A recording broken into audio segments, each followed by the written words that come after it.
দৈত্যকুলে প্রহ্লাদ ও তার ষণ্ডামার্কা গুরু। ভিডিও টাইটেলটি যারা খেয়াল করেছেন হয়তো এই ষণ্ডামার্কা কথাটা এই ভিডিও টাইটেলে কাপছাড়া মনে হয়েছে। আসলে আমি এই ভিডিওতে ষণ্ডামার্কা শব্দটি বিশ্লেষণ করব, যার জন্য উদ্দেশ্য প্রণোদিতভাবে এই শব্দটি আমি চয়ন করেছি। দৈত্যকুলে প্রহ্লাদ একটি প্রচলিত প্রবাদ, যার অর্থ কুবংশের সুসন্তান। গোবরে পদ্মফুল এই শব্দবন্ধের সঙ্গে কিছুটা তুলনা করা যায়। আপনারা জানেন পৌরাণিক কাহিনীগুলিতে দেবাসুরের দ্বন্দ্ব চিরকালীন। দৈত্যরাজ হিরণ্যকশিপু ঘোষণা করে দিয়েছেন ওইসব বিষ্ণু মহেশ্বরবাদ, পুজো করতে হলে বন্দনা করতে হলে তাঁরই পুজো করতে হবে, তাঁরই বন্দনা করতে হবে। এহেন পরাক্রমশালী হিরণ্যকশিপুর পুত্র প্রহ্লাদ মহারাজ তিনি হয়েছেন বিষ্ণু ভক্ত। দৈত্যকুলে এরকম বিষ্ণু ভক্ত হওয়া এক প্রকার অসম্ভব, তাই দৈত্যকুলে প্রহ্লাদ এই প্রবাদটির জন্ম। যাই হোক, কাহিনী অনুসারে আপনারা জানেন এই পরাক্রমশালী দৈত্যরাজ হিরণ্যকশিপুকে বিষ্ণুর নৃসিংহ অবতার বধ করে। এবার আসি ষণ্ডামার্কা কথায়।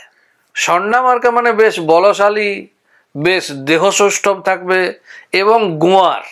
আমরা এই অর্থে ষণ্ডামার্কা শব্দটি ব্যবহার করে থাকি। এই ষণ্ডামার্কা যে শব্দ, তাতে আমাদের মনের মধ্যে কি আসে? একটি ষাঁড়ের ছবি ভেসে আসে।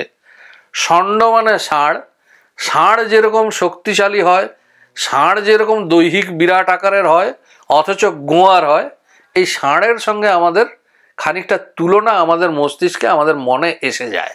ষণ্ড মানে ষাঁড়, সে না হয় মেনে নেওয়া গেল, কিন্তু মার্কা, মার্কা মানে ছাপ, কিন্তু সে তো পর্তুগিজ ভাষা।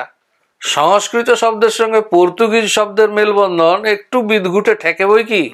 ষণ্ডামার্কা শব্দটি সেদিনও ছিল যখন ইংরেজ পর্তুগিজরা ভারতের নাম শোনেনি, আধপেটা খেত আর সমুদ্রে দস্যুগিরি করে ঘুরে বেড়াতো। গল্পটা হলো প্রহ্লাদ মহারাজের এরকম বিষ্ণু ভক্তি দেখে তাকে বিশেষ গুরুর কাছে পাঠানো হলো যে এমন শিক্ষা দাও যে বিষ্ণুর নামও ভুলে উচ্চারণ না করে। তা এমন শিক্ষক কে আছে যে ঘোড়াকে পিটিয়ে গাধা করতে পারে? খোঁজ পাওয়া গেল দৈত্যগুরু শুক্রাচার্যের দুই পুত্র ষণ্ড এবং অমর্ক।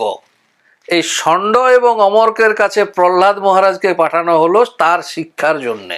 এই ষণ্ড এবং অমর্ক দুয়ে মিলে ষণ্ডামার্ক, সেখান থেকে ষণ্ডামার্কা।